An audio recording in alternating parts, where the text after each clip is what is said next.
Good morning friends, welcome to Vidya channel. ನಾವು ಹಿಂದಿನ ವಿಡಿಯೋದಲ್ಲಿ ವಿರಾಟ ಪರ್ವದ ಮೊದಲನೇ ಭಾಗದಲ್ಲಿ ಬರುವಂತಹ ಕೀಚಕನ ವಧೆಗೆ ಮುಖ್ಯ ಕಾರಣ ಮತ್ತು ಕೀಚಕನ ವಧೆ ಮಾಡುವಲ್ಲಿ ದ್ರೌಪದಿ ಭೀಮನನ್ನು ಪ್ರೇರೇಪಿಸಿದ ರೀತಿನ ನೋಡಿದ್ವಿ. ಯಾರೆಲ್ಲ ಆ ವಿಡಿಯೋವನ್ನು ನೋಡಿಲ್ಲ ಅವರು ದಯವಿಟ್ಟು ಡಿಸ್ಕ್ರಿಪ್ಷನಲ್ಲಿ ಆ ವಿಡಿಯೋದ ಲಿಂಕ್ ಇರುತ್ತೆ, ಒಂದು ಬಾರಿ ನೋಡ್ಕೊಂಡು ಬನ್ನಿ. ಯಾರೆಲ್ಲ ವಿಡಿಯೋನ ನೋಡ್ತಾ ಇದ್ದೀರಾ ಕೊನೆವರೆಗೂ ವಿಡಿಯೋನ ನೋಡಿ, ಯಾಕಂತಂದರೆ ಕೊನೆಯಲ್ಲಿ ಪಠ್ಯಕ್ಕೆ ಸಂಬಂಧಪಟ್ಟಂತಹ ಮುಖ್ಯ ಪ್ರಶ್ನೆ ಮತ್ತು ಅದಕ್ಕೆ ಉತ್ತರವನ್ನು ಕೂಡ ಕೊಟ್ಟಿರ್ತೀನಿ. ಪ್ರಹ್ಲಾದ್ ರವರವರು ಬರೆದಿರುವಂತಹ ವಿರಾಟ ಪರ್ವದ ಮುಂದುವರಿದ ಭಾಗವಾಗಿ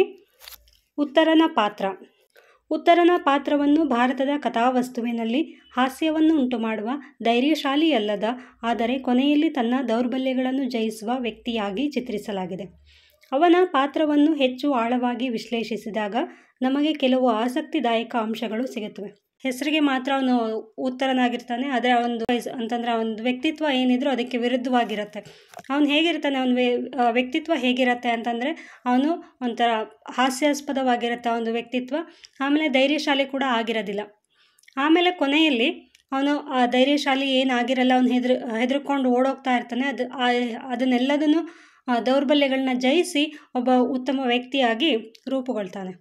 ಅವನ ಪಾತ್ರ ಹೇಗಿರುತ್ತೆ ಅಂತಂದರೆ ಅವನದು ಯಾವುದೆಲ್ಲ ಒಂದು ವ್ಯಕ್ತಿತ್ವ ಇರುತ್ತೆ ಅಂತಂದರೆ ಮೊದಲನೇದಾಗಿ ಹಾಸ್ಯದ ಪಾತ್ರ. ಉತ್ತರನು ಮಹಾಭಾರತದಲ್ಲಿ ಹಾಸ್ಯದ ಪಾತ್ರವಾಗಿ ಕಾಣಿಸಿಕೊಳ್ಳುತ್ತಾನೆ. ಅವನ ಭಯ, ಅನುಮಾನ ಮತ್ತು ಕೌರವ ಸೇನೆಯನ್ನು ನೋಡಿ ಪಲಾಯನ ಮಾಡುವ ಪ್ರಯತ್ನಗಳು ಕತೆಗೆ ಹಾಸ್ಯವನ್ನು ತುಂಬುತ್ತವೆ. ಉತ್ತರನು ಹಾಸ್ಯದ ಪಾತ್ರ ಇಲ್ಲಿ ಯಾವ ಥರ ಬರುತ್ತೆ ಅಂತಂದರೆ ಅವನು ಹೆಂಗಸರು ಮುಂದೆ ಎಲ್ಲ ನಾನು ತುಂಬ ಧೈರ್ಯಶಾಲಿ, ತುಂಬ ಶಕ್ತಿವಂತ, ನಾನು ಎಷ್ಟು ಜನ ಬಂದರೂ ಕೂಡ ಯುದ್ಧ ಮಾಡ್ತೀನಿ, ನಾನು ಪಾಂಡವರನ್ನು ಕೂಡ ಸೋಲಿಸ್ಬಿಡ್ತೀನಿ, ಅಷ್ಟು ಶಕ್ತಿ ಇದೆ ನನಗೆ ಅಂತ ಹೆಂಗಸರು ಮುಂದೆ ಹೇಳ್ಕೊಂಡು ಬಂದವನು ಯುದ್ಧ ಭೂಮಿಗೆ ಬರ್ತಿದ್ದಂತೆ ಅವನು ಕೌರವರ ಸೇನೆಯನ್ನು ನೋಡಿಬಿಟ್ಟು ಹೆದರ್ಕೊಂಡು ಓಡೋಗ್ತಾ ಇರ್ತಾನೆ. ಯಾಕಂತಂದರೆ ಅವನು ಧೈರ್ಯಶಾಲಿ ಆಗಿರಲ್ಲ. ಅಲ್ಲಿ ಹೆಂಗಸರು ಮುಂದೆ ಮಾತ್ರ ಅವನು ತನ್ನ ಜಂಬವನ್ನು ಕೊಚ್ಕೊಂಡು ಬಂದಿರ್ತಾನೆ. ಅದು ಇಲ್ಲಿ ಹಾಸ್ಯವಾಗಿ ಕಾಣಿಸುತ್ತೆ. ಧೈರ್ಯದ ಕೊರತೆ. ಉತ್ತರನು ಧೈರ್ಯಶಾಲಿಯಲ್ಲ. ಅವನು ಯುದ್ಧವನ್ನು ಎದುರಿಸಲು ಹೆದರುತ್ತಾನೆ ಮತ್ತು ಕರ್ತವ್ಯಗಳಿಂದ ತಪ್ಪಿಸಿಕೊಳ್ಳಲು ಪ್ರಯತ್ನಿಸುತ್ತಾನೆ. ಅವನು ಧೈರ್ಯಶಾಲಿ ಆಗಿರಲ್ಲ. ಯಾಕಂತಂದರೆ ಯುದ್ಧ ಮಾಡಬೇಕು ಅಂತಂದರೆ ಒಬ್ಬ ಅಪ್ರತಿಮ ಧೈರ್ಯಶಾಲಿನೇ ಆಗಿರಬೇಕು, ಶಕ್ತಿಶಾಲಿ ಆಗಿರಬೇಕು, ಬುದ್ಧಿವಂತ ಕೂಡ ಆಗಿರಬೇಕು. ಆದರೆ ಇದು ಯಾವುದನ್ನು ಕೂಡ ವ್ಯಕ್ತಿತ್ವ ಈ ಉತ್ತರನಲ್ಲಿ ಇರೋದಿಲ್ಲ. ಹಾಗಾಗಿ ಅವನು ಯುದ್ಧವನ್ನು ಎದುರಿಸೋಕ್ಕೆ ಹೆದರ್ತಾನೆ. ಆಮೇಲೆ ತನ್ನ ಜವಾಬ್ದಾರಿ ಏನು ಕೊಟ್ಟಿರ್ತಾನೆ ಅಪ್ಪ, ತಾನಿಲ್ಲದಂಥ ಸಂದರ್ಭದಲ್ಲಿ ತನ್ನ ರಾಜ್ಯದ ಜವಾಬ್ದಾರಿಯನ್ನು ತಗೋಬೇಕು, ನೀನು ತುಂಬ ಶಕ್ತಿವಂತ, ಧೀರ, ಎಲ್ಲದನ್ನು ಎದುರಿಸಬಲ್ಲೆ ಅಂತ ಏನು ಅವನಿಗೆ ಕರ್ತವ್ಯವನ್ನು ಕೊಟ್ಟಿರ್ತಾನೆ ಅದರಿಂದ ತಪ್ಪಿಸ್ಕೊಂಡು ಓಡೋಗಬೇಕು ಅಂತ ಅವನು ಕೂಡ ಪ್ರಯತ್ನ ಪಡ್ತಾನೆ. ಪಾತ್ರದ ಬೆಳವಣಿಗೆ. ಕಥೆಯಲ್ಲಿ ಮುಂದುವರಿಯುತ್ತಾ ಉತ್ತರನು ತನ್ನ ದೌರ್ಬಲ್ಯಗಳನ್ನು ಜಯಿಸಲು ಪ್ರಾರಂಭಿಸುತ್ತಾನೆ. ಅರ್ಜುನನ ಪ್ರೇರಣೆಯಿಂದ ಮತ್ತು ಗಾಂಡೀವವನ್ನು ಹಿಡಿದಾಗ ಅವನಲ್ಲಿ ಒಂದು ಬದಲಾವಣೆ ಕಂಡುಬರ್ತದೆ. ಅವನು ತುಂಬ ಹೆದರುವಂತಹ ವ್ಯಕ್ತಿತ್ವ ಆಗಿರ್ತಾನೆ. ಅವನು ಒಂದು ಸಂದರ್ಭದಲ್ಲಿ ಅರ್ಜುನನ ಜೊತೆಗೆ ಯುದ್ಧಕ್ಕೆ ಹೋಗುವಂತಹ ಸಂದರ್ಭ ಬಂದಾಗ ಅವನಿಗೆ ಯುದ್ಧ ಎದುರಿಸೋಕ್ಕಾಗದೆ ಯುದ್ಧ ಭೂಮಿಯಿಂದ ಓಡಿ ಬರ್ತಾ ಇರ್ತಾನೆ. ಆದರೆ ಅರ್ಜುನ ಅವನನ್ನು ಕರ್ಕೊಂಬಂದು ಅವನಿಗೆ ಧೈರ್ಯ ತುಂಬಿ ಅವನು ಪಾಂಡವರ ಎಲ್ಲ ಆಯುಧಗಳನ್ನು ತೋರಿಸಿ ಹೆದರುವಂಥ ಅವಶ್ಯಕತೆ ಇಲ್ಲ, ನಾನು ನಿನ್ನ ಜೊತೆಗಿದ್ದೀನಿ, ನೀನು ನನ್ನ ಜೊತೆ ಜಸ್ಟ್ ಸಾರಥಿಯಾಗಿ ಬಾ ಅಂತ ಹೇಳಿ ಅವನನ್ನು ಕನ್ವಿನ್ಸ್ ಮಾಡಿ ಅವರು ಪಾಂಡವರ ಆಯುಧಗಳೇನಿರುತ್ತೆ ಅದನ್ನೆಲ್ಲ ತೋರಿಸಿದಾಗ ಅವನು ಗಾಂಡೀವ ಕೂಡ ತೋರಿಸ್ತಾನೆ. ಗಾಂಡೀವ ತೋರಿಸಿದಾಗ ಅದನ್ನು ಹಿಡ್ಕೊಂಡಾಗ ಅವನಲ್ಲಿ ಏನೋ ಒಂದು ಶಕ್ತಿ ಬರುತ್ತೆ. ಹೌದು, ನನ್ನ ಜೊತೆಗೆ ಅರ್ಜುನ ಇದ್ದಾನೆ, ನಾನು ಯಾಕೆ ಹೆದರಬೇಕು, ನಾನು ಈ ಯುದ್ಧವನ್ನು ಧೈರ್ಯವಾಗಿ ಎದುರಿಸ್ತೀನಿ ಅನ್ನುವಂಥ ಒಂದು ಕಾನ್ಫಿಡೆನ್ಸ್ ಅವನಲ್ಲಿ ಬರುತ್ತದೆ. ವ್ಯಕ್ತಿತ್ವದ ಸಂಕೀರ್ಣತೆ. ಉತ್ತರನು ಒಂದು ಆಯಾಮದ ಪಾತ್ರವಲ್ಲ. ಅವನಲ್ಲಿ ಧೈರ್ಯದ ಕೊರತೆ, ಭಯ, ಆದರೆ ಅದೇ ಸಮಯದಲ್ಲಿ ಗೌರವ ಮತ್ತು ಕರ್ತವ್ಯದ ಪ್ರಜ್ಞೆಯೂ ಇರುತ್ತದೆ. ತುಂಬ ಭಯ ಇರುತ್ತೆ, ಆದರೆ ಗೌರವನ ಉಳಿಸ್ಕೋಬೇಕು ಅನ್ನೋದು ಕೂಡ ಅವನಿಗೆ ಕರ್ತವ್ಯ ಪ್ರಜ್ಞೆ ಕೂಡ ಇರುತ್ತೆ. ಸಾಮಾಜಿಕ ಪಾತ್ರ. ಉತ್ತರನ ಪಾತ್ರವು ಸಮಾಜದಲ್ಲಿನ ವಿವಿಧ ವ್ಯಕ್ತಿಗಳನ್ನು ಪ್ರತಿನಿಧಿಸುತ್ತದೆ. ಅವನು ಧೈರ್ಯಶಾಲಿಯಾಗದಿದ್ದರೂ ಅವನು ತನ್ನ ಕರ್ತವ್ಯವನ್ನು ನಿರ್ವಹಿಸಲು ಪ್ರಯತ್ನಿಸುತ್ತಾನೆ. ಅವನು ಧೈರ್ಯಶಾಲಿ ಅಲ್ಲ, ಅವನಿಗೆ ಗೊತ್ತು ನಾನು ಯುದ್ಧ ಭೂಮಿಗೆ ಹೋದರೆ ನಾನು ಯುದ್ಧವನ್ನು ಮಾಡೋಕ್ಕೆ ಸಾಧ್ಯ ಇಲ್ಲ ಅಂತ, ಆದ್ರೂ ಕೂಡ ಯುದ್ಧ ಭೂಮಿಗೆ ಬರ್ತಾನೆ. ಅದು ಅವನ ಕರ್ತವ್ಯವನ್ನು ತೋರಿಸುತ್ತೆ. ಅರ್ಜುನನೊಂದಿಗಿನ ಸಂಬಂಧ. ಅರ್ಜುನನೊಂದಿಗೆ ಸಂಬಂಧ ಹೇಗಿತ್ತು ಅಂತ. ಉತ್ತರನು ಮತ್ತು ಅರ್ಜುನನ ನಡುವಿನ ಸಂಬಂಧವು ಕಥೆಯಲ್ಲಿ ಮುಖ್ಯ ಪಾತ್ರ ವಹಿಸುತ್ತದೆ. ಅರ್ಜುನನು ಉತ್ತರನನ್ನು ಪ್ರೇರೇಪಿಸುತ್ತಾನೆ ಮತ್ತು ಅವನಲ್ಲಿನ ಉತ್ತಮ ಗುಣಗಳನ್ನು ಹೊರತರುತ್ತಾನೆ. ಆ ಸಾಮರ್ಥ್ಯವನ್ನು ಹೊರಗಡೆ ತಂದು ನಿನ್ನಲ್ಲಿ ಆಗತ್ತೆ, ನೀನು ಮಾಡಬಲ್ಲೆ ಅಂತ ತೋರಿಸಿದ್ದು ಅರ್ಜುನ. ಹಾಗಾಗಿ ಇವರಿಬ್ಬರ ನಡುವೆ ಗುರು ಶಿಷ್ಯರ ಸಂಬಂಧ ಕೂಡ ಏರ್ಪಡುತ್ತೆ. ಯುದ್ಧದ ಭಯ. ಉತ್ತರನು ಯುದ್ಧದ ಬಗ್ಗೆ ಹೆದರುತ್ತಾನೆ. ಇದು ಮಾನವ ಸ್ವಭಾವದ ಒಂದು ಸಾರ್ವತ್ರಿಕ ಅಂಶವಾಗಿದೆ. ಹೌದು, ಅವನಿಗೆ ಧೈರ್ಯ ಇಲ್ಲದೆ ಇರೋದ್ರಿಂದ ಅವನಿಗೆ ಯುದ್ಧ ನಾನು ಹೆಂಗೆ ಮಾಡ್ತೀನಿ, ನನ್ನ ಕೈಲಿ ಮಾಡೋಕ್ಕೆ ಸಾಧ್ಯ ಇಲ್ಲ ಅಂತ ಅವನಿಗೆ ಭಯ ಇದ್ದೇ ಇರುತ್ತೆ. ಗೌರವ ಮತ್ತು ಕರ್ತವ್ಯ. ಅಂತಿಮವಾಗಿ ಉತ್ತರನು ತನ್ನ ರಾಜನಾಗಿರುವ ಕರ್ತವ್ಯವನ್ನು ಅರಿತುಕೊಳ್ಳುತ್ತಾನೆ ಮತ್ತು ಅರ್ಜುನನೊಂದಿಗೆ ಯುದ್ಧಕ್ಕೆ ಹೋಗಲು ಸಿದ್ಧನಾಗುತ್ತಾನೆ. ಅಲ್ಲಿ ಕೌರವರು ಏನು ವಿರಾಟ ರಾಜ್ಯದ ಮೇಲೆ ಆಕ್ರಮಣವನ್ನು ಮಾಡೋದಕ್ಕೆ ಅಂತ ಮುತ್ತಿಗೆ ಹಾಕ್ತಾರೆ. ಅಂಥ ಸಂದರ್ಭದಲ್ಲಿ ಅರಸನಾದಂತಹ ವಿರಾಟನು ರಾಜ್ಯದಲ್ಲಿ ಇಲ್ಲದೇ ಇರೋ ಕಾರಣ ಉತ್ತರ ಕುಮಾರನು ರಾಜನ ಮಗನಾಗಿ ಮತ್ತು ರಾಜ್ಯದ ಉತ್ತರಾಧಿಕಾರಿಯಾಗಿ ಈ ಕರ್ತವ್ಯವನ್ನು ನಿಭಾಯಿಸಲೇಬೇಕಾಗತ್ತೆ. ಹಾಗಾಗಿ ಅರ್ಜುನನೊಂದಿಗೆ ಯುದ್ಧಕ್ಕೆ ಹೋಗೋದಕ್ಕೆ ಹೊರಡ್ತಾನೆ. ವ್ಯಕ್ತಿತ್ವದ ಬೆಳವಣಿಗೆ. ಕಥೆಯ ಕೊನೆಯಲ್ಲಿ ಉತ್ತರನು ಒಬ್ಬ ಧೈರ್ಯಶಾಲಿ ಮತ್ತು ಕರ್ತವ್ಯನಿಷ್ಠ ವ್ಯಕ್ತಿಯಾಗಿ ಬೆಳೆಯುತ್ತಾನೆ. ಇದಿಷ್ಟೆಲ್ಲ ಆದಮೇಲೆ ಅವನು ಒಬ್ಬ ಉತ್ತಮ ವ್ಯಕ್ತಿಯಾಗಿ, ಧೈರ್ಯಶಾಲಿಯಾಗಿ, ಕರ್ತವ್ಯನಿಷ್ಠ ವ್ಯಕ್ತಿಯಾಗಿ ಬೆಳೆಯುತ್ತಾನೆ. ಉತ್ತರನ ಪಾತ್ರವು ಸ್ವಲ್ಪ ಹಾಸ್ಯಾಸ್ಪದವಾಗಿಯೇ ಇದೆ. ಹೆಂಗಸರ ಮುಂದೆ ತನ್ನ ಪರಾಕ್ರಮದ ಬಗ್ಗೆ ಕೊಚ್ಚಿಕೊಂಡ ಅವನು ಕುರುಸೇನೆಯನ್ನು ದೂರದಿಂದಲೇ ನೋಡಿ ಪಲಾಯನ ಮಾಡಿದನು. ಅವನ ವ್ಯಕ್ತಿತ್ವ ಹೇಗಿತ್ತು ಅಂತ ಸಂಕ್ಷಿಪ್ತವಾಗಿ ನೋಡ್ಕೊಂಡು ಬಂದಿದ್ದೀವಿ. ಅದರದ್ದೇ ವಿವರಣೆ ಇಲ್ಲಿ. ಉತ್ತರನ ಪಾತ್ರ ಸ್ವಲ್ಪ ಹಾಸ್ಯಾಸ್ಪದವಾಗಿದೆ.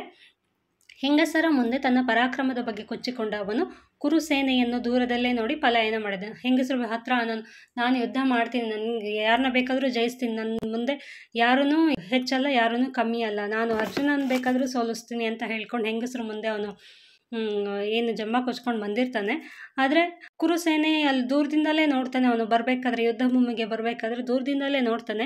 ಅದನ್ನು ನೋಡ್ಬಿಟ್ಟು ಅವನಿಗೆ ಭಯ ಆಗಿ ಅಲ್ಲಿಂದ ಪಲಾಯನ ಮಾಡಬೇಕು, ಓಡೋಗೋಕ್ಕೆ ಶುರು ಮಾಡ್ತಾನೆ. ಕೌರವರ ಸೇನೆನ ನೋಡಿ ಪಲಾಯನ ಮಾಡ್ತಿದ್ದಾಗ ಅರ್ಜುನ ಅವನ್ನ ವಾಪಸ್ ಎಳ್ಕೊಂಬಂದು, ಏನು ಅಲ್ಲಿ ಹೆಂಗಸರ ಮುಂದೆ ಎಲ್ಲ ಅಷ್ಟೊಂದು ಜಂಬ ಕೊಚ್ಕೊಂಡು ಬಂದೆ, ಈಗ ನೋಡಿದ್ರೆ ಓಡೋಗ್ತಾ ಇದೆಯಲ್ಲ ಅಂತ ಹೇಳ್ಕೊಂಡು ಅವನ ತಪ್ಪುಗಳನ್ನ ಅವನಿಗೆ ಮನವರಿಕೆ ಮಾಡಿ, ನಾನು ನಿನ್ನ ಜೊತೆಗಿದ್ದೀನಿ, ನಿನ್ನ ಕೈಲಿ ಯುದ್ಧ ಮಾಡೋಕ್ಕಾಗದಿದ್ರೆ ಪರವಾಗಿಲ್ಲ, ನಾನು ಯುದ್ಧ ಮಾಡ್ತೀನಿ, ನನಗೆ ಸಾರಥಿಯಾಗಿ ನಿಂತ್ಕೋ ಅಂತ ಹೇಳಿ ಅರ್ಜುನನು ಅವನನ್ನು ಬೆನ್ನಟ್ಟಿ ಹೋಗಿ ಬಲಾತ್ಕಾರವಾಗಿ ಹಿಡಿತಂದು ರಥದ ಮೇಲೆ ಅರ್ಜುನ ಕೂರಿಸ್ತಾನೆ.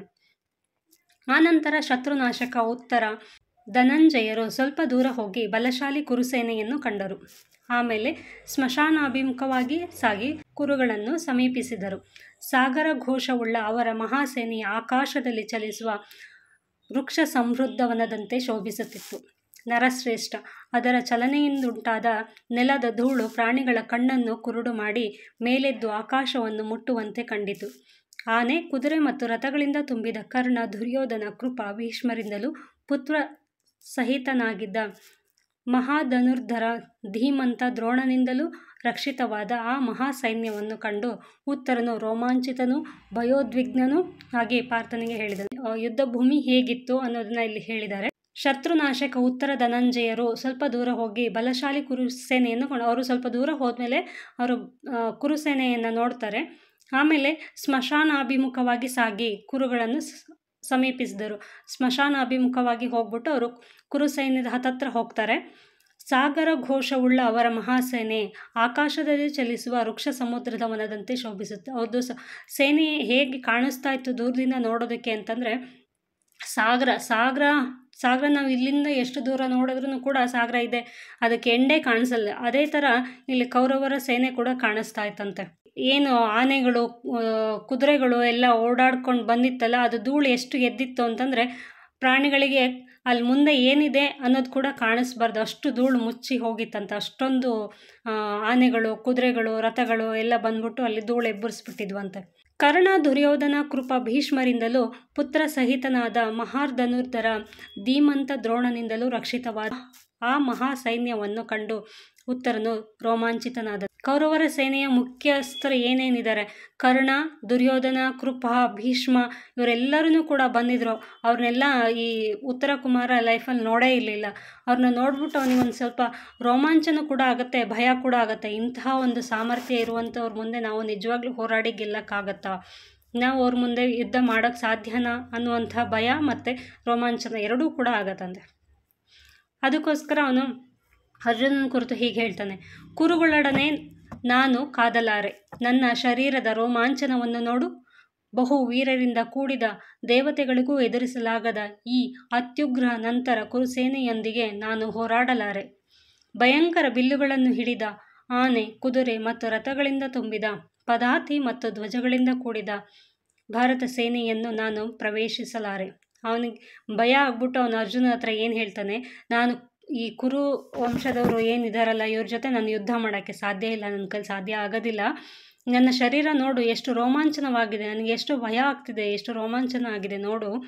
ಬಹು ವೀರರಿಂದ ಕೂಡಿದ, ಅದರಲ್ಲಿ ಎಲ್ಲರೂ ವೀರರೇ, ಯಾರು ಏನು ಕಮ್ಮಿ ಇಲ್ಲ, ಅಲ್ಲಿ ಎಲ್ಲ ಒಬ್ರಿಗಿಂತ ಒಬ್ಬರು ಹೆಚ್ಚು ವೀರರಾಗಿರುವಂಥವ್ರು. ಭೀಷ್ಮ, ಕರ್ಣ, ದುರ್ಯೋಧನ ಎಲ್ಲರೂ ಕೂಡ ತುಂಬ ವೀರವಂತರೆ. ಅವ್ರ ಜೊತೆ ನಾನು ಎಲ್ಲಿ ಹೋರಾಡೋಕ್ಕಾಗುತ್ತೆ? ಅವರು ದೇವತೆಗಳಿಗೂ ಕೂಡ ಅವರನ್ನು ಎದುರಿಸೋಕ್ಕೆ ಸಾಧ್ಯ ಇಲ್ಲ. ಅಂತಹ ಒಬ್ಬ ಅಪ್ರತಿಮ ವೀರರು ಅವರು. ಅವ್ರ ಕೈಲಿ ನಾನು ಯುದ್ಧ ಮಾಡೋಕ್ಕೆ ಸಾಧ್ಯ ಇಲ್ಲ. ಭಯಂಕರ ಬಿಲ್ಲುಗಳನ್ನು ಹಿಡಿದ ಆನೆ, ಕುದುರೆ ಮತ್ತು ರಥಗಳಿಂದ ತುಂಬಿದ, ಪದಾತಿ ಮತ್ತು ಧ್ವಜಗಳಿಂದ ಕೂಡಿದ ಭರದ ಸೇನೆಯನ್ನು ನಾನು ಪ್ರವೇಶಿಸಲಾರದೆ. ಅವರು ಎಷ್ಟೆಲ್ಲ ಕುದುರೆಗಳು, ರಥಗಳು, ಆನೆಗಳು ಬಂದಿದ್ದು ಅಂತಂದರೆ ಲೆಕ್ಕಕ್ಕೆ ಸಿಗಲ್ಲ, ಅಷ್ಟೊಂದು ಬಂದಿದ್ದು ಅಂತೆ. ಅದನ್ನು ನೋಡ್ಬಿಟ್ಟು ನಾನು ಇವ್ರ ಮುಂದೆ ನನ್ನ ಕೈಲಿ ಹೋರಾಡೋಕ್ಕೆ ಸಾಧ್ಯ ಇಲ್ಲ, ನಾನು ಯುದ್ಧ ಮಾಡೋದಿಲ್ಲ, ನಾನು ಓಡೋಗ್ಬಿಡ್ತೀನಿ ಅಂತ ಹೇಳ್ತಾ ಇದ್ದಾನೆ. ಯುದ್ಧ ರಂಗದಲ್ಲಿ ವೈರಿಗಳನ್ನು ನೋಡಿಯೇ ನನ್ನ ಜೀವ ನಡುಗುತ್ತಿದೆ. ಅಲ್ಲಿರುವ ದ್ರೋಣ, ಭೀಷ್ಮ, ಕೃಪ, ಕರ್ಣ, ವಿವಂಶತಿ, ಅಶ್ವತ್ಥಾಮ, ವಿಕರ್ಣ, ಸೋಮದತ್ತ, ಬಾಹಿಲೀಕ, ರತಿಕ ಶ್ರೇಷ್ಠ, ವಿರಾಜ, ದುರ್ಯೋಧನ ಎಲ್ಲರೂ ಹೊಳೆಯುವ ಮಹಾಧನುರ್ಧರರು ಮತ್ತು ಯುದ್ಧ ವಿಷಾದರರು. ಇಲ್ಲಿ ಏನು ಯುದ್ಧಕ್ಕೆ ಬಂದಿದ್ದಾರೆ ಅವರೆಲ್ಲರೂ ಕೂಡ ತುಂಬ ಅಪ್ರತಿಮ ವೀರರು. ಅವ್ರ ಕೈಲೆಲ್ಲ ಧನುಷ್ಗಳಿದೆ. ಅವ್ರ ಮುಂದೆ ನಾನು ಎಲ್ಲಿ ಹೋರಾಡೋಕ್ಕಾಗುತ್ತೆ? ಅವ್ರ ಕೈಲಿ ನನ್ನ ಹತ್ರ ಹೋರಾಡೋಕ್ಕಾಗೋದಿಲ್ಲ.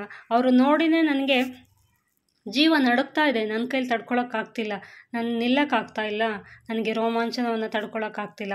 ಯುದ್ಧ ಸನ್ನದ್ಧರಾದ ಈ ಕುರು ಯೋಧರನ್ನು ನೋಡಿಯೇ ನನಗೆ ರೋಮಾಂಚನವಾಗಿ ನನಗೆ ಮೂರ್ಛೆ ಬರುವಂತೆ ಆಗುತ್ತಿದೆ. ಇವ್ರನ್ನೆಲ್ಲ ನೋಡ್ಬಿಟ್ಟೆ ನನಗೆ ರೋಮಾಂಚನವಾಗಿ ನನಗೆ ಶಾಕ್ ಆಗಿ ನನಗೆ ತಡ್ಕೊಳಕ್ಕಾಗದೆ ನನಗೆ ಮೂರ್ಛೆ ಬಂದು ನನಗೆ ಬಿದ್ದೋಗ್ಬಿಡ್ತೀನಿ ಅಂತ ಅನ್ನಿಸ್ತಾ ಇದೆ ಅಂತ ಹೇಳ್ತಾನೆ. ಮಂದಬುದ್ಧಿ ಉತ್ತರನು ದುಷ್ಟ ಧೈರ್ಯಶಾಲಿ ಸವ್ಯಸಾಚಿಯ ಎದುರು ಮೂರ್ಖತನದಿಂದ ಪ್ರಲಾಪಿಸತೊಡಗಿದನು. ಅವನಿಗೆ ಗೊತ್ತಿಲ್ಲ ಅವನು ಯಾರ ಜೊತೇಲಿ ಇದ್ದೀನಿ, ನಾನು ಯಾರ ಜೊತೇಲಿ ಮಾತಾಡ್ತಾ ಇದ್ದೀನಿ, ಯಾರೆದುರು ನಿಂತು ಮಾತಾಡ್ತಾ ಇದ್ದೀನಿ ಅನ್ನೋದು ಗೊತ್ತಿಲ್ಲ. ಮುಂದೆ ಇರೋಂಥ ಸೈನ್ಯ ನೋಡಿ ಅವನಿಗೆ ಕೈಕಾಲು ಆಡ್ತಿಲ್ಲ, ಏನು ಮಾತಾಡ್ತಿದ್ದೀನಿ ಅಂತ ಗೊತ್ತಾಗ್ತಿಲ್ಲ. ಬಡ ಬಡ ಬಡ ಅಂತ ಏನೇನೋ ತದ್ದಿಸ್ತಾ ಇದ್ದಾನೆ. ನನ್ನ ಕೈಲಾಗಲ್ಲ, ನಾನು ಓಡೋಗ್ಬಿಡ್ತೀನಿ, ನನಗೆ ಧೈರ್ಯ ಇಲ್ಲ, ನಾನು ನಿಲ್ಲಲ್ಲ ಅಂತ ಅವನೇ ಹೇಳ್ಕೊಂಡು ಬಡಬಡ ಅಂತ ಬಡಾಯಿಸ್ತಾ ಇದ್ದಾನೆ. ಅವನು ಏನು ಬಡಾಯಿಸ್ತಿದ್ದಾನೆ ಅನ್ನೋದು ಅವನಿಗೆ ಕೂಡ ಅರ್ಥ ಆಗ್ತಾ ಇಲ್ಲ. ಅಷ್ಟು ಮೂರ್ಖತನದಿಂದ ಅವನು ಪ್ರಲಾಪಿಸ್ತಾ ಇದ್ದಾನೆ. ನನ್ನ ತಂದೆಯು ಸೇನೆಯನ್ನು ತೆಗೆದುಕೊಂಡು ಶೂನ್ಯ ನಗರದಲ್ಲಿ ನನ್ನನ್ನಿರಿಸಿ ತ್ರಿಗರ್ತರನ್ನು ಎದುರಿಸಲು ಹೊರಟು ಹೋದನು. ನನಗಿಲ್ಲಿ ಸೈನಿಕರಿಲ್ಲ. ಬೃಹನ್ನಡೆ, ಏಕಾಂಗಿಯೂ ಪರಿಶ್ರಮವಿಲ್ಲದ ಬಾಲಕನೂ ಆದ ನಾನು ಅಸ್ತ್ರ ವಿಷಾದರ ಬಹು ಯೋಧರೊಡನೆ ಕಾದಲಾರೆ. ಆದ್ದರಿಂದ ರಥವನ್ನು ಹಿಂದಿರುಗಿಸು. ಇಲ್ಲಿ ಅರ್ಜುನನ ಜೊತೆ ಅವನು ಬಂದಿದ್ದಾನೆ, ಆದರೆ ಅವನಿಗೆ ಅರ್ಜುನ ಅಂತ ಅವನಿಗೆ ಗೊತ್ತಿಲ್ಲ. ಬೃಹನ್ನಡೆಯಾಗೇ ಇದ್ದಾನೆ ಅಲ್ಲಿ, ಇನ್ನೂ ಅರ್ಜುನನಂದು ನಿಜ ದರ್ಶನ ಆಗಿಲ್ಲ ಅವನಿಗೆ. ಹಾಗಾಗಿ ಅವನು ಈ ಥರ ಎಲ್ಲ ಪ್ರಲಾಪಿಸ್ತಾ ಇದ್ದಾನೆ. ಮತ್ತು ತನ್ನ ತಂದೆನ ಕೂಡ ಅವನು ನಿಂದಿಸ್ತಾನೆ. ನನ್ನ ತಂದೆ ನನ್ನನ್ನು ಇಲ್ಲಿ ಬಿಟ್ಬಿಟ್ಟು ಅವನು ಶೂನ್ಯರ ಜೊತೆ ಹೋರಾಡೋದಕ್ಕೋಸ್ಕರ ಇರೋಬ್ಬರ ಸೈನ್ಯ ಎಲ್ಲ ತೊಗೊಂಡೋಗಿದ್ದಾನೆ. ಇಲ್ಲಿ ನಾನು ನೀನು ಇಬ್ಬರೇ ಇರೋದು, ಅಷ್ಟೊಂದು ಜನ ವೀರರಿದ್ದಾರೆ. ಅವ್ರ ಮುಂದೆ ನಾವು ಹೆಂಗೆ ಹೋರಾಡೋಕ್ಕಾಗುತ್ತೆ? ನನ್ನ ಕೈಲಿ ಹೋರಾಡೋಕ್ಕೆ ಸಾಧ್ಯ ಇಲ್ಲ. ನಾನಿನ್ನೂ ಬಾಲಕ, ನನಗಿನ್ನೂ ಅಸ್ತ್ರಗಳನ್ನ ಬಳಸೋದು ಹೇಗೆ ಅನ್ನೋದೇ ಗೊತ್ತಿಲ್ಲ. ಅಂಥದ್ರಲ್ಲಿ ನಾನು ಹೇಗೆ ಅವ್ರ ಜೊತೆ ಹೋರಾಡಲಿ? ನನ್ನ ಕೈಲಿ ಹೋರಾಡೋಕ್ಕೆ ಸಾಧ್ಯ ಇಲ್ಲ, ರಥನ ಹಿಂತಿರುಗಿಸೋ ಅಂತ ಬೃಹನ್ನಡೆ ವೇಷದಲ್ಲಿರುವಂಥ ಅರ್ಜುನನಿಗೆ ಹೇಳ್ತಾನೆ. ಆಗ ಅರ್ಜುನ ಹೇಳ್ತಾನೆ, ಭಯದಿಂದ ದೀನರೂಪಿಯಾಗಿ ಶತ್ರುಗಳ ಹರ್ಷವನ್ನು ಹೆಚ್ಚಿಸುತ್ತಿರುವೆ.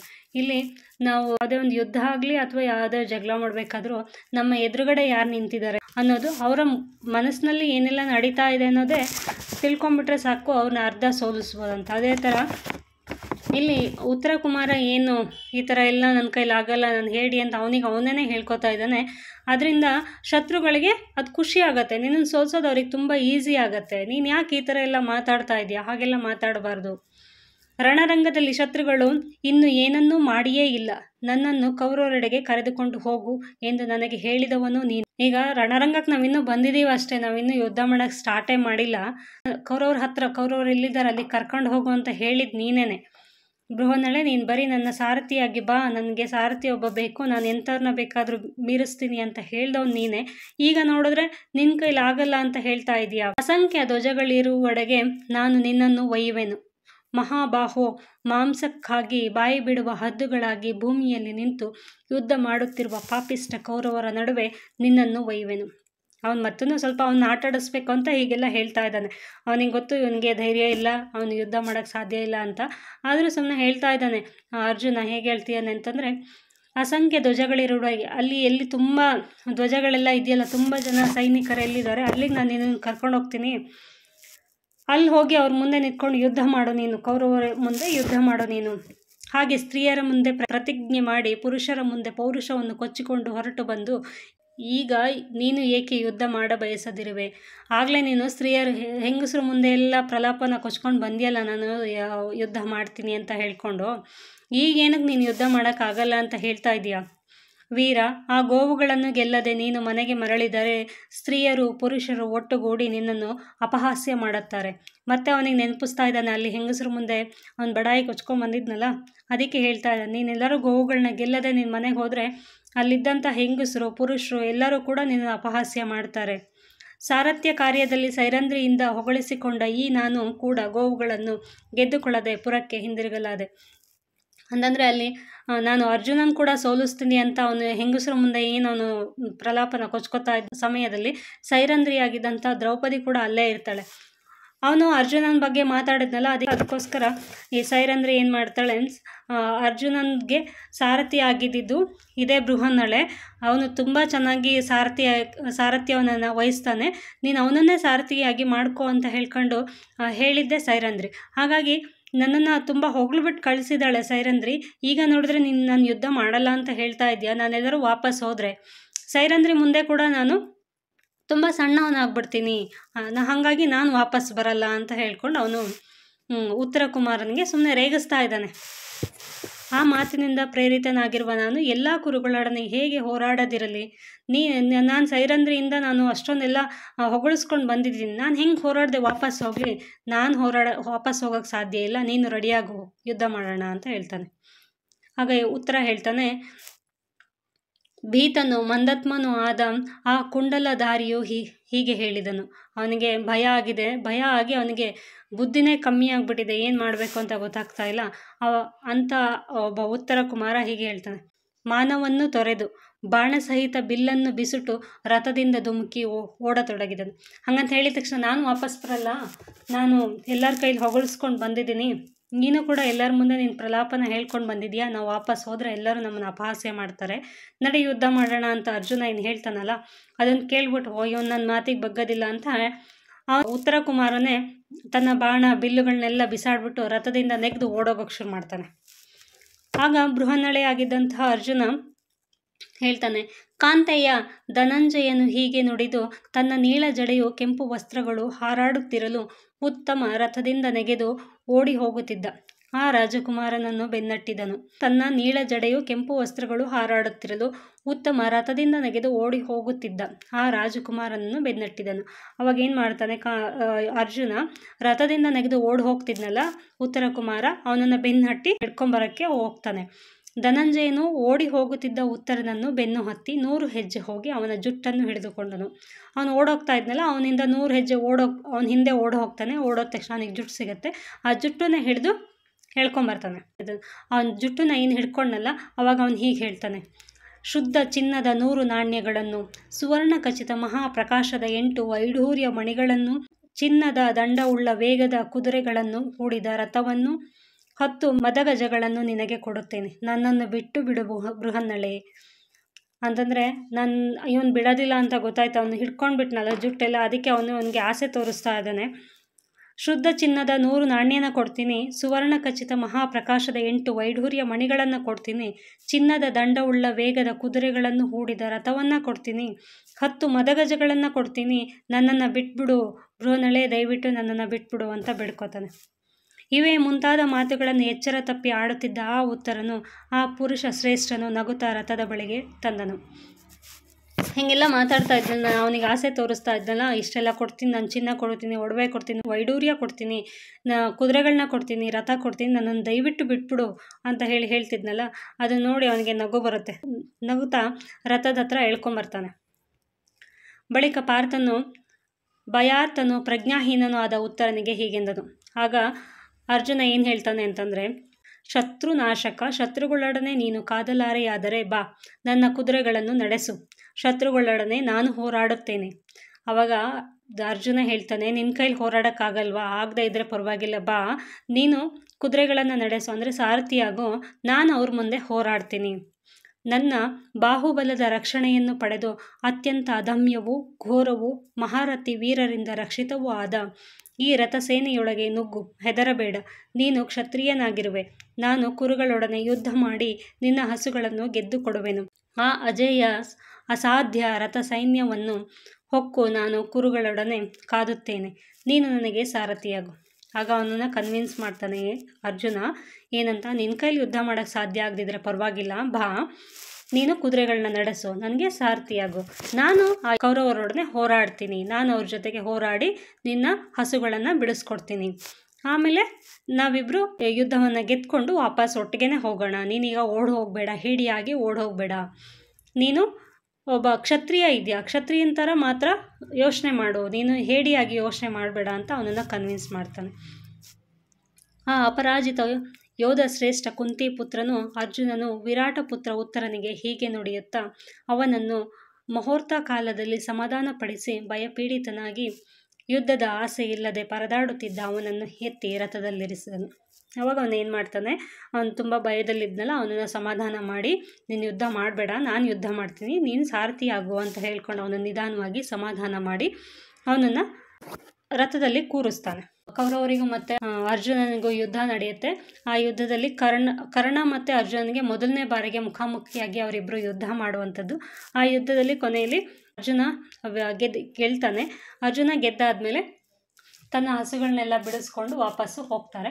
ಹೋಗುವಾಗ ಅವನು ಉತ್ತರನಿಗೆ ಹೇಳೋದನ್ನು ಮರೆಯೋದಿಲ್ಲ. ಈ ಯುದ್ಧನ ನಾನೇ ಮಾಡಿದೆ, ನಾನೇ ಗೆದ್ದೆ ಅಂತ ಹೇಳ್ಕೊಂಡು ಎಲ್ಲರ ಹತ್ರನೂ ಹೇಳು. ಇಲ್ಲಿ ಅರ್ಜುನನ ಬಗ್ಗೆ ಆಗಲಿ ಬೃಹನ್ನಳೆ ಬಗ್ಗೆ ಆಗಲಿ ನೀನೇನು ಮಾತಾಡಬಾರ್ದು ಅಂತ ಹೇಳ್ಕೊಂಡು ಅವನಿಗೆ ಕಂಡೀಷನ್ ಹಾಕಿ ವಾಪಸ್ಸು ಕರ್ಕೊಂಡು ಹೋಗ್ತಾನೆ. ಇದಿಷ್ಟು ಪ್ರಬಂಧಕ್ಕೆ ಸಂಬಂಧಪಟ್ಟಂಥ ವಿಚಾರ. ಅದು ಪ್ರಶ್ನೆಗಳನ್ನ ನೋಡೋದಾದರೆ, ಅರ್ಜುನ ಮತ್ತು ಉತ್ತರನ ನಡುವೆ ನಡೆದ ಸಂಭಾಷಣೆಯನ್ನು ವಿವರಿಸಿ, ಇದೊಂದು ಮುಖ್ಯವಾದ ಪ್ರಶ್ನೆ ಬರ್ಬೋದು. ಹಾಗಾಗಿ ಅದಕ್ಕೆ ಸಂಬಂಧಪಟ್ಟಂಥ ವಿಷಯವನ್ನು ಕೂಡ ಕೊಟ್ಟಿದ್ದೀನಿ. ಅರ್ಜುನ ಮತ್ತು ಉತ್ತರ ನಡುವಿನ ಸಂಭಾಷಣೆ ಒಂದು ವಿಶ್ಲೇಷಣೆ ಆಗಿರುತ್ತೆ. ಇಲ್ಲಿ ಮಹಾಭಾರತದಲ್ಲಿ ಅರ್ಜುನ ಮತ್ತು ಉತ್ತರನ ನಡುವಿನ ಸಂಭಾಷಣೆಯು ಕಥೆಯಲ್ಲಿ ಒಂದು ಮಹತ್ವದ ತಿರುವು ನೀಡುತ್ತದೆ. ಈ ಸಂಭಾಷಣೆಯ ಮೂಲಕ ಉತ್ತರನ ಪಾತ್ರದ ಬೆಳವಣಿಗೆ, ಅರ್ಜುನನ ನಾಯಕತ್ವದ ಗುಣಗಳು ಮತ್ತು ಯುದ್ಧದ ಮೊದಲಿನ ಉದ್ವಿಗ್ನತೆಯನ್ನು ಚಿತ್ರಿಸಲಾಗಿದೆ. ಅರ್ಜುನ ಮತ್ತು ಉತ್ತರನ ನಡುವೆ ಏನು ಸಂಭಾಷಣೆ ನಡೆಯುತ್ತೆ, ಇದು ತುಂಬ ಮುಖ್ಯವಾದಂಥ ಮಹತ್ವದ ತಿರುವನ್ನು ಪಡ್ಕೊಳ್ಳುತ್ತೆ. ಯಾಕಂತಂದರೆ ಒಬ್ಬ ಹೇಡಿಯಾಗಿದ್ದಂತಹ ಉತ್ತರನ ಕನ್ವಿನ್ಸ್ ಮಾಡಿ ಅವನು ಕ್ಷತ್ರಿಯ ಅನ್ನೋದನ್ನು ಅವನಿಗೆ ನೆನಪಿಸಿ ಯುದ್ಧವನ್ನು ಮಾಡಿ ಕೊನೆಗೆ ಆ ಯುದ್ಧದಲ್ಲಿ ಗೆದ್ದುಬಿಟ್ಟು ವಾಪಸ್ ಅವರು ರಾಜ್ಯಕ್ಕೆ ಹೋಗೋದು ಇಲ್ಲಿ ತುಂಬ ಮುಖ್ಯವಾದ ಪಾತ್ರವನ್ನು ವಹಿಸುತ್ತೆ. ಸಂಭಾಷಣೆಯ ಸಾರಾಂಶ ನೋಡೋದಾದರೆ, ಅರ್ಜುನನು ವಿರಾಟನ ರಾಜ್ಯದಲ್ಲಿ ಅಜ್ಞಾತವಾಸದ ಸಮಯದಲ್ಲಿ ಉತ್ತರನು ತನ್ನ ಸಾರಥಿಯನ್ನಾಗಿ ಮಾಡಿಕೊಳ್ಳುತ್ತಾನೆ. ಅರ್ಜುನ ವಿರಾಟ ರಾಜ್ಯದಲ್ಲಿ ಏನು ಅಜ್ಞಾತವಾಸದಲ್ಲಿ ಬೃಹನ್ನಳೆಯಾಗಿರ್ತಾಳಲ್ಲ, ಅಂಥ ಸಮಯದಲ್ಲಿ ಒಂದು ಯುದ್ಧ ಮಾಡಬೇಕಾದಂಥ ಒಂದು ಸಂದರ್ಭ ಬರುತ್ತೆ. ಆ ಯುದ್ಧಕ್ಕೆ ಉತ್ತರ ನನಗೆ ಓಡೋಗೋದಕ್ಕೆ ಪ್ರಯತ್ನವನ್ನು ಪಡ್ತಾನೆ. ಆದರೆ ಅರ್ಜುನನು ಅವನನ್ನು ಪ್ರೋತ್ಸಾಹಿಸಿ ಧೈರ್ಯ ತುಂಬುತ್ತಾನೆ. ಓಡೋಗ್ತಿದ್ದಂತಹ ಉತ್ತರನನ್ನು ಹಿಡ್ಕೊಂಡ್ಬಂದು ಅವನಿಗೆ ಕನ್ವಿನ್ಸ್ ಮಾಡಿ, ನಾನು ನಿನ್ನ ಜೊತೆಗಿದ್ದೀನಿ, ನಾನು ನಿನಗೆ ಯುದ್ಧ ಮಾಡ್ತೀನಿ, ಆದರೆ ನೀನು ನನಗೆ ಸಾರಥಿಯಾಗಿರು ಸಾಕು ಅಂತ ಹೇಳಿ ಅವನನ್ನು ಕನ್ವಿನ್ಸ್ ಮಾಡಿ ಯುದ್ಧಕ್ಕೆ ವಾಪಸ್ ಕರೆದುಕೊಂಡು ಬರ್ತಾನೆ. ಸಾರಥಿ ಇದ್ದಿದ್ರೆ ನಾನು ಅರ್ಜುನರನ್ನು ಕೂಡ ಸೋಲಿಸ್ತಾ ಇದ್ದೆ ಅಂತ ಹೇಳಿದಾಗ ಅದನ್ನು ಕೇಳಿಸ್ಕೊಂಡಂತಹ ಬೃಹನ್ನಳೆ, ಹೌದಾ, ನೀನು ಅರ್ಜುನನ ಕೂಡ ಸೋಲಿಸ್ತಿದ್ಯಾ, ಹಾಗಾದರೆ ಅರ್ಜುನನ ಜೊತೆಗೆ ಸಾರಥಿಯಾಗಿ ಕೆಲಸ ಮಾಡಿದ್ದಂತಹ ಇಲ್ಲಿ ಬೃಹನ್ನಳೆ ಇದ್ದಾಳೆ, ಅವಳ ಜೊತೆಗೆ ನೀನು ಸಾರಥಿಯಾಗಿ ಕರ್ಕೊಂಡು ಹೋಗು, ಆಗ ನೀನು ಖಂಡಿತವಾಗಿ ಯುದ್ಧವನ್ನು ಗೆದ್ದು ಬರ್ತೀಯಾ ಅಂತ ಹೇಳಿ ಉತ್ತರ ಕುಮಾರನಿಗೆ ಹೇಳಿಬಿಟ್ಟು ಕಳಿಸ್ತಾಳೆ. ಆಗ ಉತ್ತರ ಕುಮಾರನು ಸರಿ ಅಂತ ಒಪ್ಕೊಂಡು ಅರ್ಜುನನ ತನ್ನ ಸಾರಥಿಯನ್ನಾಗಿ ಮಾಡ್ಕೊಳ್ತಾನೆ. ಕುರುಕ್ಷೇತ್ರ ಯುದ್ಧಕ್ಕೆ ಹೊರಡುವ ಸಮಯದಲ್ಲಿ ಕುರು ಸೇನೆಯನ್ನು ನೋಡಿ ಉತ್ತರನಿಗೆ ಭಯವಾಗುತ್ತದೆ. ಅವರು ಯುದ್ಧಕ್ಕೆ ಏನೋ ಇಲ್ಲೆಲ್ಲರ ಮುಂದೆ ಹೇಳ್ಕೊಂಡೇನೋ ಹೋಗ್ತಾರೆ, ಆದರೆ ಯುದ್ಧಕ್ಕೆ ಹೋದಂತಹ ಸಮಯದಲ್ಲಿ ಕುರು ಸೇನೆಯನ್ನು ನೋಡಿ ಉತ್ತರನಿಗೆ ಭಯ ಆಗುತ್ತೆ. ಅವ್ರದ್ದು ಅಷ್ಟೊಂದು ದೊಡ್ಡಂತಹ ಸೇನೆಯಾಗಿರುತ್ತೆ. ಅಲ್ಲಿ ಸಮುದ್ರದಷ್ಟು ದೊಡ್ಡ ಸೇನೆ ಇರುತ್ತೆ. ಅಲ್ಲಿ ಅಷ್ಟು ಧೂಳೆಲ್ಲ ಎದ್ದಿರುತ್ತೆ, ಅಷ್ಟೊಂದು ಆನೆ, ರಥಗಳು, ಕುದುರೆಗಳು ಎಲ್ಲ ಇರೋದನ್ನು ನೋಡಿ ಅವನಿಗೆ ಭಯ ಆಗುತ್ತೆ. ಯಾಕಂತಂದರೆ ಅವನು ಸೈನ್ಯ ಕೂಡ ಅವನ ಜೊತೆಗೆ ಇರೋದಿಲ್ಲ, ಸೈನ್ಯನ ಅವರ ಅಪ್ಪ ತಗೊಂಡು ಬೇರೆ ಕಡೆ ಯುದ್ಧಕ್ಕೆ ಹೋಗಿರ್ತಾನೆ. ಹಾಗಾಗಿ ಇಲ್ಲಿ ನಾನು ಒಬ್ಬನೇ ಇವ್ರ ಮುಂದೆ ಹೋರಾಡೋಕ್ಕೆ ಸಾಧ್ಯ ಇಲ್ಲ ಅಂತ ಹೇಳಿ, ಉತ್ತರನ ವ್ಯಕ್ತಿತ್ವ ಹೇಗಿರುತ್ತೆ ಅನ್ನೋದು ನಾವು ಈಗಾಗಲೇ ಮೊದಲೇ ಒಂದು ಸರಿ ನೋಡಿದ್ವಿ, ಇದನ್ನು ಮತ್ತಿನ್ನೊಂದು ಸರಿ ನೋಡ್ತಾ ಇದ್ದೀವಿ. ಪ್ರಶ್ನೆಗೆ ಸಂಬಂಧಿಸಿದಂಥ ಉತ್ತರ ಆಗಿರೋದ್ರಿಂದ ಉತ್ತರನ ಭಯ. ಕುರುಸೇನೆಯ ಬಲವನ್ನು ನೋಡಿ ಉತ್ತರನು ಭಯಭೀತನಾಗುತ್ತಾನೆ.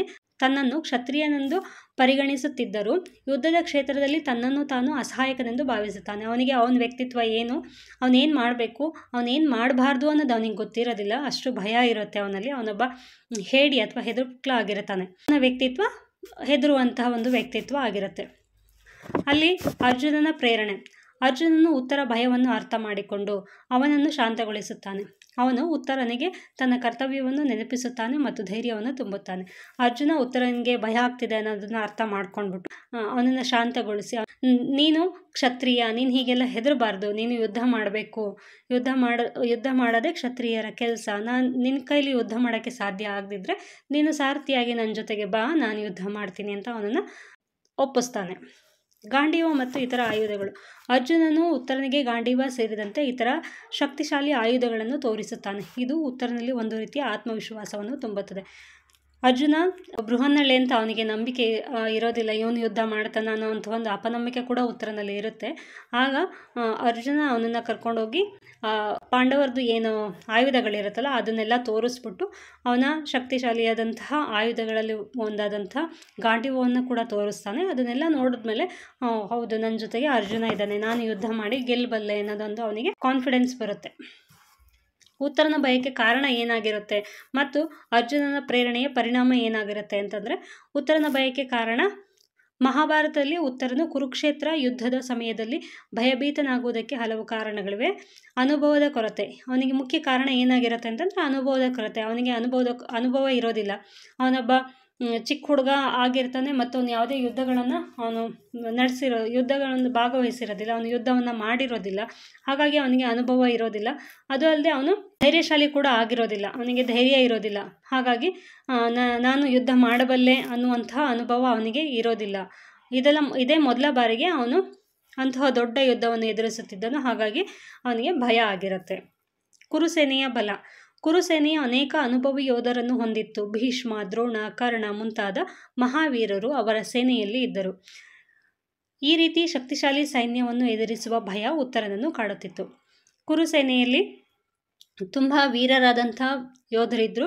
ಯಾರ್ಯಾರು ಅಂತಂದರೆ ಭೀಷ್ಮ, ದ್ರೋಣ, ಕರ್ಣ ಮುಂತಾದಂಥ. ಹಾಗಾಗಿ ಅವ್ರನ್ನೆಲ್ಲ ಎದುರಿಸುವಂಥ ಶಕ್ತಿ, ಸಾಮರ್ಥ್ಯ, ಅನುಭವ ನನ್ನಲ್ಲಿ ಇಲ್ಲ ಅನ್ನೋದಕ್ಕೋಸ್ಕರ ಅವರು ಆ ಸೈನ್ಯವನ್ನು ನೋಡಿ, ಆ ಸೈನ್ಯ ನಿಂತಿದ್ದಂಥದ್ದನ್ನ ನೋಡಿ ಅವನು ಭಯವನ್ನು ಪಡ್ಕೋತಾನೆ. ಅಜ್ಞಾತವಾಸದ ಪ್ರಭಾವ. ವಿರಾಟನ ರಾಜ್ಯದಲ್ಲಿ ಅಜ್ಞಾತವಾಸದ ಸಮಯದಲ್ಲಿ ಉತ್ತರನು ಸುಖವಾಗಿ ಜೀವನವನ್ನು ನಡೆಸುತ್ತಿದ್ದನು. ಯುದ್ಧದಂತಹ ಕಷ್ಟಕರ ಪರಿಸ್ಥಿತಿಯನ್ನು ಎದುರಿಸಲು ಅವನು ಮಾನಸಿಕವಾಗಿ ಸಿದ್ಧನಾಗಿರಲಿಲ್ಲ. ವಿರಾಟನ ರಾಜ್ಯದಲ್ಲಿ ಇದ್ದಂತಹ ಸಂದರ್ಭದಲ್ಲಿ ಅವನು ಸುಖವಾಗಿದ್ದ. ಅವನಿಗೆ ಯಾವುದೇ ಯುದ್ಧ, ಭಯ, ಕಷ್ಟ ಏನೂ ಗೊತ್ತಿಲ್ಲ. ಒಬ್ಬ ರಾಜ ಅಥವಾ ರಾಜನ ಮಗ ಅಂತಂದಾಗ ಅವನಿಗೆ ಯಾವುದೇ ರೀತಿ ಕಷ್ಟ ಸುಖಗಳ ಅನುಭವ ಆಗಿರೋದಿಲ್ಲ. ಒಂದು ಸಂದರ್ಭ ಅಂತ ಸೃಷ್ಟಿ ಆಗಿರಲಿಲ್ಲ, ಅವನಿಗೆ ಇಂತಹ ಒಂದು ಸಂದರ್ಭ ಯಾವುದೂ ಸೃಷ್ಟಿ ಆಗಿರಲಿಲ್ಲ.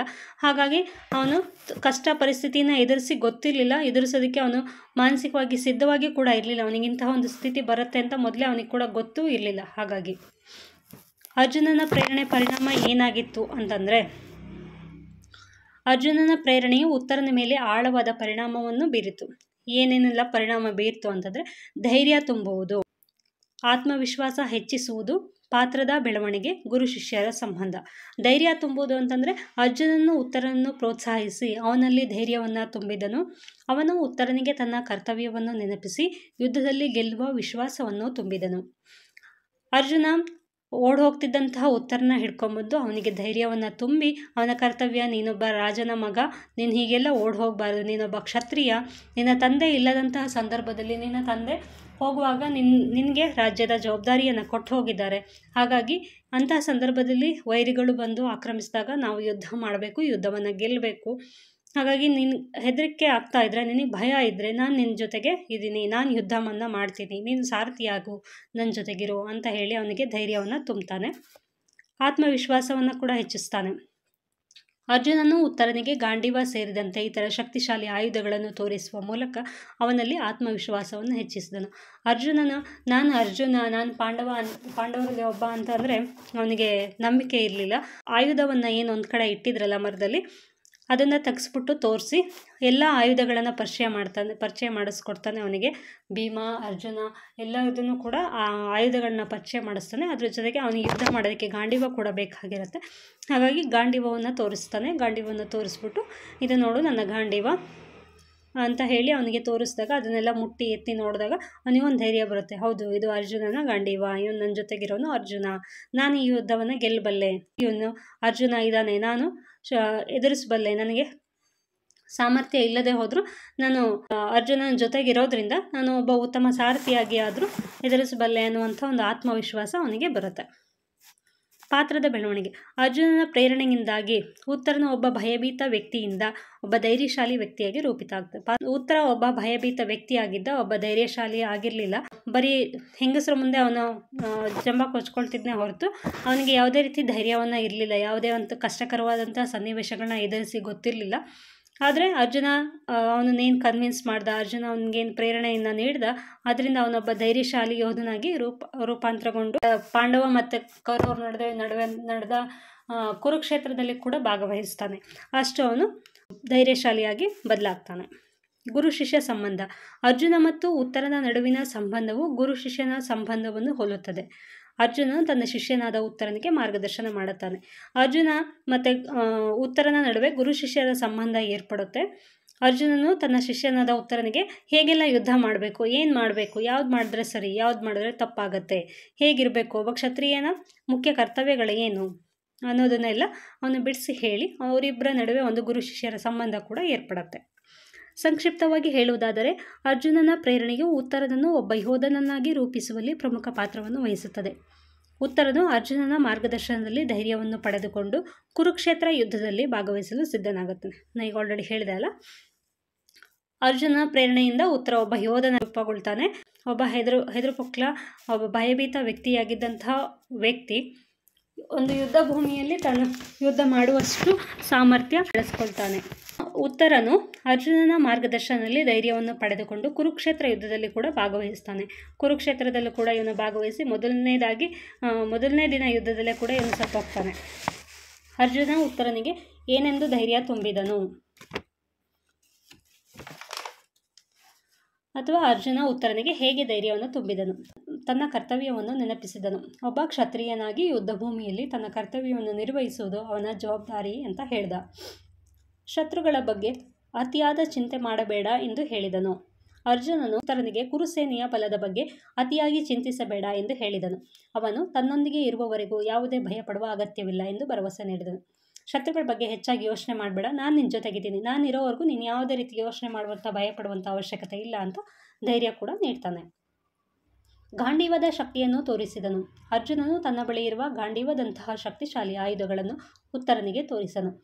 ಈ ಆಯುಧಗಳ ಮೂಲಕ ಅವರು ಶತ್ರುಗಳನ್ನು ಸುಲಭವಾಗಿ ಸೋಲಿಸಬಹುದು ಎಂದು ಹೇಳಿದನು. ನನ್ನ ಹತ್ರ ಇರುವಂತಹ ಈ ಗಾಂಡೀವ ಇದೆಯಲ್ಲ, ಇದರಿಂದ ನಾನು ಎಂತಹ ಶತ್ರುಗಳನ್ನಾದರೂ ಕೂಡ ಸೋಲಿಸಬಲ್ಲೆ ಅನ್ನೋದನ್ನು ಹೇಳ್ತಾನೆ.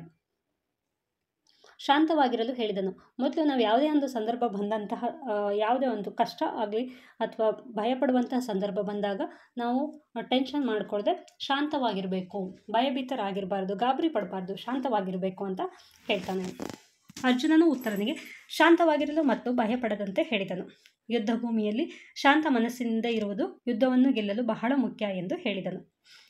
ಯುದ್ಧ ಮಾಡಬೇಕು ಅಂತಂದರೆ ಒಬ್ಬ ವ್ಯಕ್ತಿಗೆ ಬರೀ ಧೈರ್ಯ ಇದ್ದರೆ ಸಾಕಾಗಲ್ಲ, ಅದನ್ನು ಶಾಂತವಾಗಿ ಬುದ್ಧಿವಂತಿಕೆಯಿಂದ ಎದುರಿಸುವಂತಹ ಶಕ್ತಿ ಸಾಮರ್ಥ್ಯ ಎರಡೂ ಕೂಡ ಇರಬೇಕು ಅಂತ ಹೇಳ್ತಾನೆ. ತನ್ನೊಂದಿಗೆ ಇರುವ ಭರವಸೆಯನ್ನು ನೀಡಿದನು. ಅರ್ಜುನನು ಉತ್ತರನಿಗೆ ತನ್ನೊಂದಿಗೆ ಇರುವವರೆಗೂ ಅವನಿಗೆ ಏನೂ ತೊಂದರೆ ಆಗುವುದಿಲ್ಲ ಎಂದು ಭರವಸೆಯನ್ನು ನೀಡ್ತಾನೆ. ಅರ್ಜುನನ ಈ ಮಾತುಗಳಿಂದ ಉತ್ತರನಿಗೆ ಧೈರ್ಯ ಬಂದಿತ್ತು ಮತ್ತು ಅವನು ಯುದ್ಧಕ್ಕೆ ಸಿದ್ಧನಾದನು. ಅವನು ಉತ್ತರನಿಗೆ ಧೈರ್ಯ ಕೊಟ್ಟಾಗ ಅವನಿಗೆ ಅದೊಂದು ಶಕ್ತಿ ಸಾಮರ್ಥ್ಯ ಎರಡೂ ಅವನ ಜೊತೆಗೆ ಇದೆ ಅಂತ ಅವನಿಗೆ ಅನಿಸುತ್ತೆ. ಹಾಗಾಗಿ ಅವನು ಯುದ್ಧ ಮಾಡೋದಕ್ಕೆ ಸಿದ್ಧನಾಗ್ತಾನೆ. ಇದಿಷ್ಟು ವಿರಾಟ ಪರ್ವಕ್ಕೆ ಸಂಬಂಧಪಟ್ಟಂಥ ವಿಚಾರಗಳು. ಇದರಲ್ಲಿ ಎರಡೂ ಪ್ರಶ್ನೆಗಳು ನಿಮಗೆ ಮುಖ್ಯವಾಗಿರೋದ್ರಿಂದ ನಾನು ಎರಡೂ ಕೂಡ ಹೇಳಿದ್ದೀನಿ. ಅದೆರಡೂ ತುಂಬ ಲೆಂತಿ ಆಗುತ್ತೆ ಅಂತ ನಾನು 2 ವಿಡಿಯೋ ಮಾಡಿ ಭಾಗ 1 ಮತ್ತು ಭಾಗ 2 ಅಂತ ಹಾಕಿದ್ದೀನಿ. 2 ವಿಡಿಯೋಗಳನ್ನ ನೋಡ್ಕೊಂಡು ನಾನು ನಿಮಗೆ ಹೆಚ್ಚಿಗೆ ಯಾವುದೂ ವಿಷಯವನ್ನು ಹೇಳೋದಿಲ್ಲ. ಯಾಕಂತಂದರೆ ನೀವು ಪರೀಕ್ಷೆಗೆ ಎಷ್ಟು ಅವಶ್ಯಕತೆ ಇದೆ ಅಷ್ಟನ್ನು ಮಾತ್ರ ನಾನು ಇಲ್ಲಿ ಕನ್ಸಿಡರ್ ಮಾಡ್ತೀನಿ. ಇದೆಲ್ಲ ಅರ್ಥ ಆಗಿದೆ ಅಂತ ಅಂದ್ಕೊಳ್ತೀನಿ. ಏನಾದರೂ ಡೌಟ್ಸು ಅಥವಾ ಏನಾದರೂ ಅರ್ಥ ಆಗಿಲ್ಲ ಅನ್ನೋದಿದ್ರೆ ದಯವಿಟ್ಟು ಥ್ಯಾಂಕ್ ಯು.